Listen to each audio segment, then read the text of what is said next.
We welcome you back now to this special edition of World News from Newtown, Connecticut tonight. The president is now in the high school here behind me. And as a nation grieves for this shattered New England town, parents across the country tonight are holding their children just a little tighter and then sending them off to school tomorrow morning. But that will be difficult enough. Even harder, finding the words to comfort and reassure them. ABC's Juju Chang, with 3 boys of her own, navigating this herself.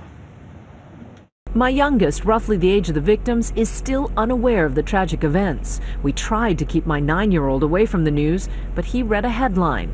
My oldest soaked up details on social media and started asking probing questions. Across the country, kids tweeted their fears. One writing, "It's sick that I have to be scared about going to school and worry so bad about my 4th grade sister."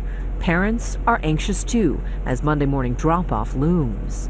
I'm not too worried about her. I'm more worried about how I'm going to feel and how I'm going to let go of her hand when she goes to get on the bus. I want her to have a good day, but I'll be counting the hours down till she gets home. And what if a child starts to develop fears of school? It's important after a trauma that we get kids back to routines so we can be kind and compassionate and acknowledge that it's difficult and address their concerns.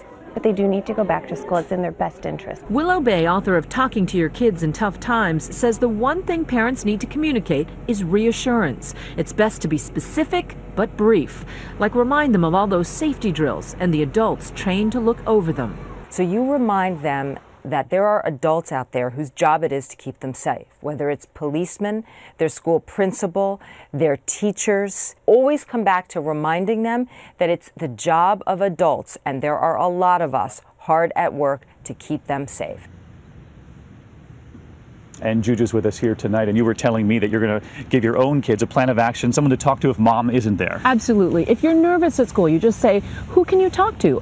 Maybe a teacher is who's another person you can talk to. It gives them control over their fears. But surprisingly, in this case, David, because the story involves young children, because of the magnitude of it, even very young children will get wind of it. So it's best, rather than getting bad information, for the parents to sit down with even young kids and have a gentle but brief and reassuring conversation. Even your 5-year-old. Even my 5-year-old. You'll be home soon, Juju. I know it's hard for you too.